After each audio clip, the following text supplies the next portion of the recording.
welcome back to my channel. Yes, it's me again, Melay. So for today's video guys is pag-uusapan natin kung paano kami nag-meet ng fiancé ko or saan kami nag-meet o saan ko siya nakilala at kung paano siya pumunta sa Pilipinas at kung ano yung kinuha niya ng mga requirements at kung ano yung mga ginagawa namin ngayon habang andito ako sa Saudi Arabia at doon siya sa lugar nila. So paano yung paano yung setup namin, guys. Yes, guys, I'm engaged 5 months ago. Yes, I engaged 5 months ago, guys. So, I wanna share here in my channel. Actually, lahat ng mga comments na to, guys, is from my TikTok. So, kung hindi pa kayo nakapag-follow sa TikTok ko, guys, please follow my TikTok, please.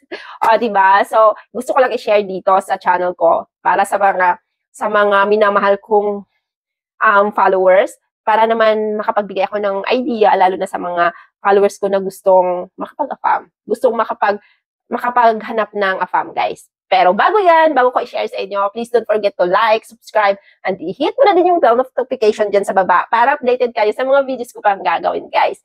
Baby girl, you are so pretty, pretty, pretty, pretty. Baby girl, you are so pretty, pretty, pretty, pretty. So, yun na nga guys, sasagutin ko yung mga katanungan or mga comments. Actually, this comments is from TikTok. Sinabi ko na yun sa una. So, isi-share ko lang dito. So, yung comment is, saan ko daw nakilala yung jowa ko, kung ano daw yung kinuha ng mga requirements para magkita kami sa Pilipinas o para lumipad siya sa Pilipinas, kung ano daw yung mga proseso na nangyari sa amin ngayon habang andito ako, bumalik ako. Kasi ang rami nila, hindi naman kasi porket nagka-jowa ko or na-engage ka sa ibang lahi, guys, is hindi ka na maghahanap buhay. Ayoko ng ganun, di ba? Kami, makarelate lang sa akin ito siguro yung mga guys, yung open-minded at saka yung nakakapagrelasyon ng Hindi naman kasi lahat ng Pilipina is, yung hinahabol lang nila is yung pera, or actually, hindi naman talaga mapera. May trabaho lang talaga sila kasi masipag sila, ganun. At hindi naman kasi pwedeng aasa tayo sa kanila, guys. So, kaya ako bumalik dito at siya naman bumalik sa kanila. So, para makasuporta ako sa pamilya ko habang we process our papers together na guys. Yun na nga. So, yun na nga, ba't ang layo ko na? So, isa-share ko sa inyo kung saan kami nagkakilala. So, nagkakilala kami 3 years ago. Yeah. Sa guys, sa Facebook. Hindi kasi kami hindi ako sa dating sites. Hindi para sa akin siya. Kasi ang tagal-tagal kong sumali dyan, pero wala talaga akong mahanap na matino. Actually, wala. Yung dating sites, guys, kung masipag ka lang, at saka talagang kung para sa'yo, diba? So, sa dating sites naman, guys, may mga matino, at may mga guys, may mga bastos din. Pero depende na din yun sa pag-handle mo at sa paghahanap mo. Kung sa tingin mo is matino siya, so, guys, yung parang kilalanin mo siya kung gusto siyang makipagkakilala sa'yo or nagkaka-interest siya sa'yo. At kung naman, guys, is kung bastos naman, delete mo na, huwag mo nang patulan. Ganun lang naman yun, guys. Move on. Try and error, ganun. Pero sa akin kasi is, parang that time na nagkakilala kami nitong partner ko, is that time is parang wala akong ganang makipagrelasyon, ganun. Wala na akong ganang maghanap. But totoo nga yung sinabi nila na pag time mo na talaga. Time mo na talagang ma-in love, time mo na talagang mag-settle, ganun. So, kung may bibigay si God sa'yo in a right time. So, naniniwala ko dun. Kasi guys, dumating yung fiancé ko in a right time. Yung parang heal na ako, yung parang okay na ako, di ba? Kasi alam mo naman, yung mga past natin is napakasama. So, kailangan natin ng magandang kailangan natin ng assurance, ganun. Assurance na hindi na tayo sasaktan. So, ngayon, nag-meet or nagkakilala kami sa Facebook lang, guys. Yes, Facebook lang. At saka, lang yun, guys, kaibigan niya at kaibigan ko, yung parang kapitbahay ko na kaibigan niya first, yung parang sila yung magkaibigan sa Facebook, ganun. So, ngayon, time na yun is nag-post yung friend ko or yung kapitbahay namin, nag-post siya. Tapos nag-comment ako doon at nag-comment din siya. Is yung parang ganun. So, kasi yung friend ko na yun is maraming friend na ibang lahi doon sa Facebook, ganun. So, nag-comment ako kasi parang ata yun, engaged or parang pinopost niya na may karelasyon na siya, parang nag-congrats lang ako, ganun. Tapos, ayun, nagtaka na ako, ilang minuto niyan is nag-add friend na siya, tapos na-stalk na niya yung mga post ko, yung may heart na. Sabi ko, ano to? Diba? Wala pa ako interesado nung ganun kasi para sa akin, yung mga nasa Facebook kasi, parang, yung parang alam na nila yung mga kalakaran sa Filipina chatting, yung Filipina doing some message, chatting with the Filipina. So, parang, ay, baka i-ano na naman ako nito. Yung parang ganon. So, nasa isip ko na yung ganon. Hindi ko naman ine-expect na, handong kami sa ganito, di ba? So, ayun na nga, umabot pa ata yun, di ba? Nagla-like siya, at saka nag-add friend. So, kaya nung napag-isipan ko that time, hindi pa siya nag-message sa akin, guys. Ako talaga yung nag-message. Yes, ako yung nag-message kinabukasan kasi nga nagtataka na ako. Ang dami niyang heart dun sa notification ko para sa kanya. So minessage ko siya. Sabi ko, hi, ganon. Tapos yun, doon na nagsimula. Nag-hi lang naman ako. So doon na nagsimula na ganon yung message namin. Hanggang 1 month ata. 1 month kami nag-uusap, guys. So nung 1 month kami nag-uusap, naging kami na agad. I don't know how. Hindi ko alam kung paano kami naging kami, di ba? Pero yung basta, hindi ko na matandaan kung paano kami naging kami. Basta 1 month na yun, 1 month kami na pag-uusap, naging kami na. Yes. And, yeah, consistent yung pag-uusap namin every night kasi andito nga ako every night and message every time hanggang ang rami ng mga plano na parang sa akin, parang going to the flow na lang ako. Yung ganun. Kasi nasa isip ko, marami siguro nakakausap nito sa Facebook. And yes, totoo naman yun. Pero I'm lucky that hindi pala, siya yung lucky kasi ako yung pinili niya. Ganon, hindi pala ako yung lucky. We're both lucky to each other, that's why. So, yes.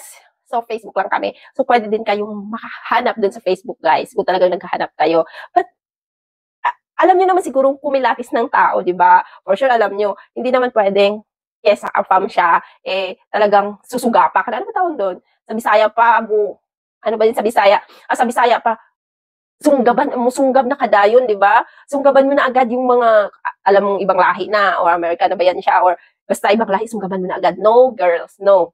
Huwag yung sunggaban. Dapat, going to the flow, kung nakipag-chat siya sa'yo, is okay naman yung pag-chat niya sa'yo, hindi ka naman binasto. Sige, go lang, hanggang kung saan, malalaman mo naman talaga kung yung lalaki is interesado sa'yo, hindi. Yes, guys, malalaman mo talaga.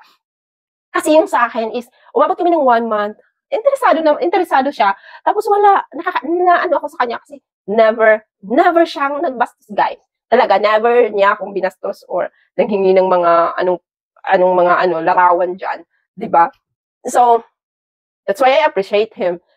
And yeah, pwede din kayo. Kaya lang, careful. Double careful, guys. So, yung time na nag-meet or nagpa-plan na siyang pumunta ng Pilipinas, yan, dito pa ako. So, timing na, every year na yung nung ko dito, guys, every year yung bakasyon ko. So, tiniming din niya na magbabakasyon sa Pilipinas. So, ang tanong ng, guys, comment doon is paano daw kinuha ng jowa ko nung pumunta sa Pilipinas. Lang, guys, kailangan lang na may passport siya, may itinerary ticket, yes, confirmed ticket, guys. Travel pass. Yun lang, guys, yung tatlo yung kinuha niya para makapasok sa Pilipinas. Kasi, ang alam ko is kung magsistay yung long time yung jowa mo, kailangan mag-visa siya. Pero kung 1 month lang is free visa lang. So, nagsama kami ng jowa ko or ng fiancé ko is more than 3 weeks lang kami. So, free siya doon. At isa pang tip ko, guys, kung makikipag-meet kayo sa jowa nyo or may nagplan yung jowa nyo pumunta sa Pilipinas, make it sure na sa'yo ibibigay yung itinerary ticket, yung information ng everything, sa'yo lang.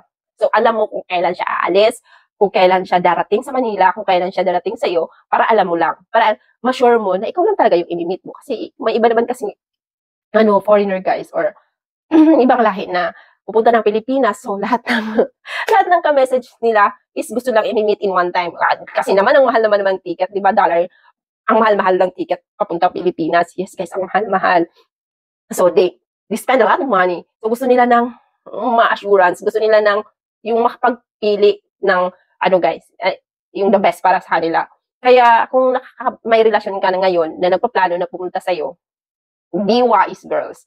Kasi sometimes, I'm sorry, sometimes gusto lang nila ng, gusto nilang mapagpilian. Diba? Mapagpipilian. So, ayun, wag lang tayong, guys, ano ba tawag? Yes ng yes. Yes ng yes. Kasi, sila, wise din yan, guys. So, be wise din. So, for us naman, binigay sa akin, bago kami dito pa ako, binigay sa akin lahat ng details, kung saan siya, land first, and then before Manila, kung saan siya, at pagdating sa Manila, kung anong oras siya dumating doon, kung ilang oras yung pag-stay niya sa airport, gano'n. Sinishare niya sa akin yun, guys. Tapos, yeah, nag-meet kami dun sa Davao. Yes, nag-meet kami sa Davao. So, that time is so not good yung, ano guys, yung panahon. Maulan. Yes, maulan. So, all our plans was canceled. So, nagstay na lang kami ng Davao para hindi kami maano sa ulan, guys, kasi di natin alam. Bagyo siya sa Pilipinas. So, hindi, yung parang ulan, init. So, nagstay kami ng Davao at nilibot na lang namin yung Davao. At least, nag-meet kami. So, yun guys, yun yung requirements na kinuha niya. Tatlo lang. Kailangan is passport, itinerary, ticket, at saka travel pass. So, ngayon guys, nandito ako sa Middle East. So, napag-usapan namin to. Dun siya sa kanila, bumalik siya. Ano nga ba yung ginagawa namin ngayon? So, I'm waiting guys. Actually, we are approved already sa K1 visa guys. So, habang andito ako nagtatrabaho at nagpa-file naman na siya ng para sa amin K1 visa. So, we gonna get married soon.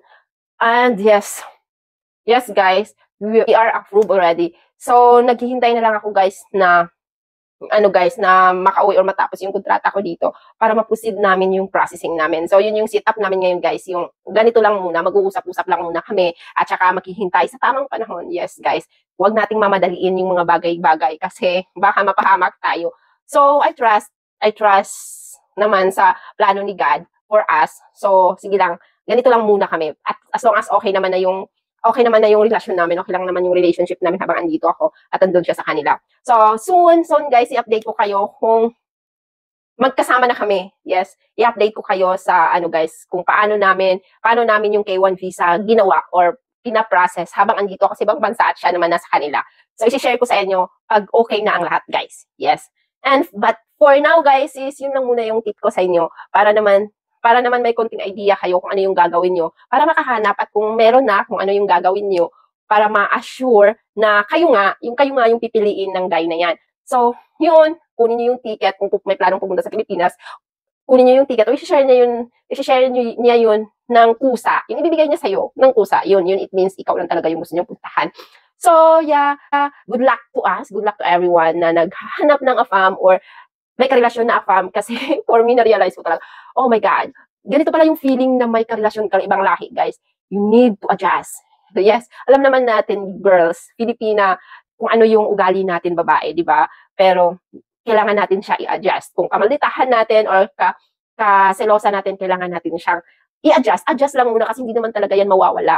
Wala na, hindi naman yan mawawala sa relasyon ng pagsiselos. Pero adjust mo lang ng konti para maging smooth lang yung relasyon ninyo, guys. So, iba yung ibang lahi at iba yung Pilipino. Yun lang yung masasabi ko. For now, guys, hanggang dito na lang tong video na to. At next time na okay na ang lahat, isi-share ko sa inyo kung paano ko ginawa yung K1 visa habang andito kami sa andito ako sa ibang bansa at siya naman nasa kanila. So, let's see. I promise I do my best to share with you guys kung paano namin siya pinaprocess. So, for now, guys, hanggang dito lang muna. Maraming salamat sa panonood. Bye-bye!